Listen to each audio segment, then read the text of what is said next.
Les mots comme des lapins lâchés dans la nature, c'est le titre du nouvel ouvrage de Jean-Pierre Rochat, l'écrivain désormais citadin et presque biennois, qui en est à une vingtaine de livres déjà publiés.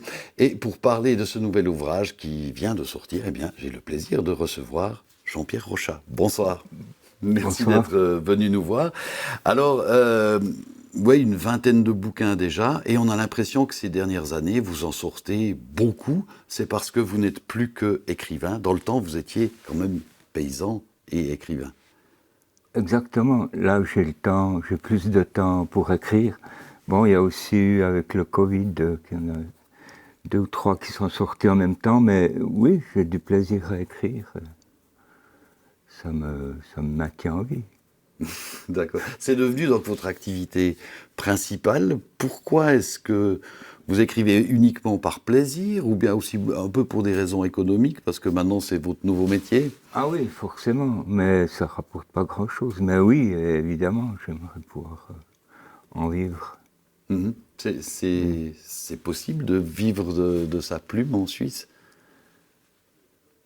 Il y a quelques écrivains qui en vivent, mais ils sont assez rares. Mhm. C'est souvent des enseignants avec ouais, un salaire, une retraite adaptée. Non, les paysans, c'est pas prévu qu'on leur paye une retraite d'écrivain.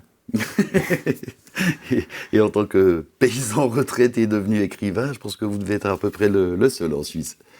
Ouais, ouais, j'en connais pas d'autres. Non, en fait, sûrement ça existe, notamment en Suisse allemande, mais j'en connais pas. Mhm. Donc, les mots comme des lapins lâchés dans la nature, un titre assez rigolo, sous-titré Journal d'ici et d'hier. Qu'est-ce qu'il y a exactement dans ce livre?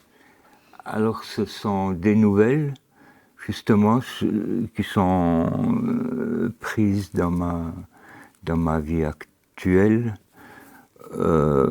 Toujours, il y a toujours un fond de réalisme et la fiction m'aide à écrire. Ouais, il y a une barrière, je la saute avec la fiction.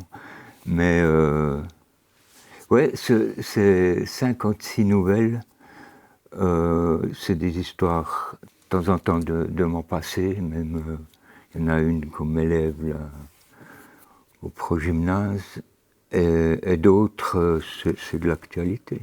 Mhm. Justement, ce mélange, vous écrivez toujours des choses réelles, enfin des choses que vous avez vraiment vécues, hein. Vous avez déjà expliqué que vous n'aviez pas trop d'imagination pour inventer des histoires. Et là, vous puisez encore dans des anciens souvenirs. Est-ce que ce stock de souvenirs s'épuise gentiment ou bien vous arrivez à le réalimenter au fur et à mesure? Ouais, j'ai encore de la marge. J'ai une vie assez active. Non, non, je crois que j'ai encore de la réserve. Mhm.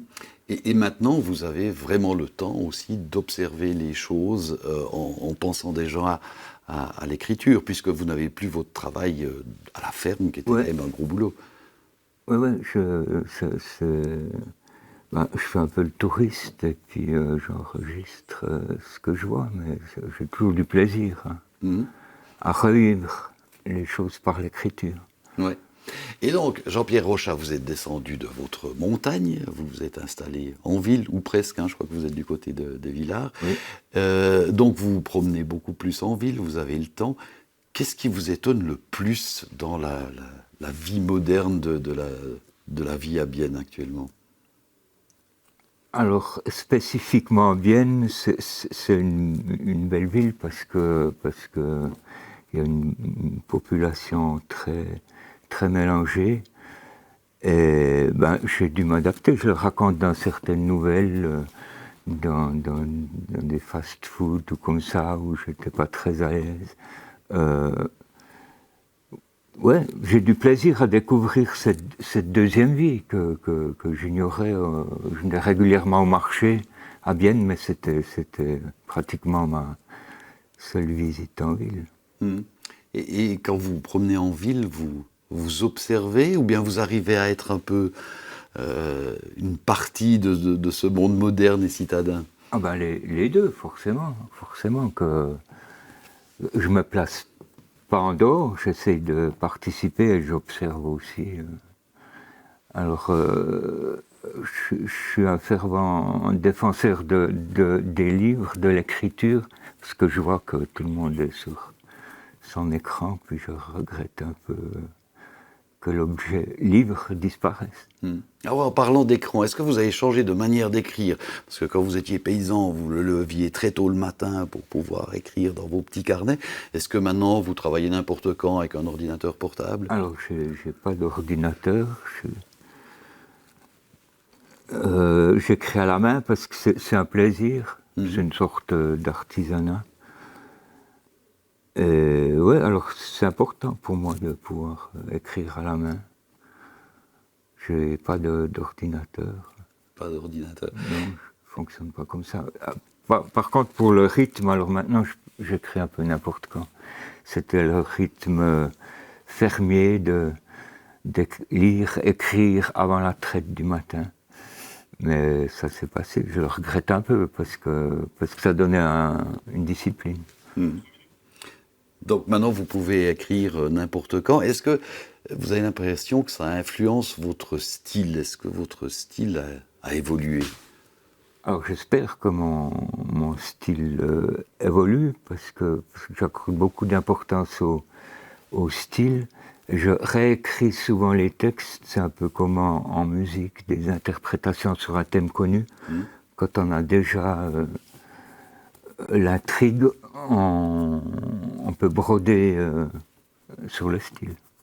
Alors, un thème qui manque un peu dans les mots comme des lapins lâchés dans la nature, c'est un peu les scènes érotiques, plus ou moins torrides, qu'on trouvait dans presque tous vos bouquins précédemment. Je me suis demandé pourquoi, et j'ai trouvé un passage qui explique peut-être ça. C'est dans un petit passage qui s'appelle « Et les passagers ». Autrefois, mais elle dit « Je l'ennuie grave avec mes autres fois. C'est maintenant que c'est intéressant et ça mérite d'être pris en compte. C'est doux de voyager avec elle, même si d'un coup elle sort toutes ses griffes et devient un buisson d'épines. Trouver les bons mots pour la rendre belle. Chacun sait que l'amour est une belle plante quand il pousse en soi. Ce sentiment d'infini quand je respire sa peau, ça m'a jamais fait ça avant elle. » Ça veut dire que vous êtes vraiment amoureux et Oui.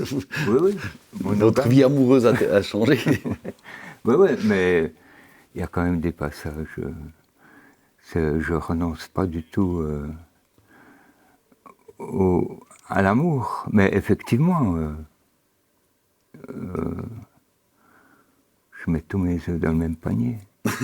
C'est bien. Et du coup, en étant en ville comme ça, vous avez peut-être aussi plus de relations avec le monde littéraire, avec vos collègues écrivains, avec les éditeurs, les libraires. Oui.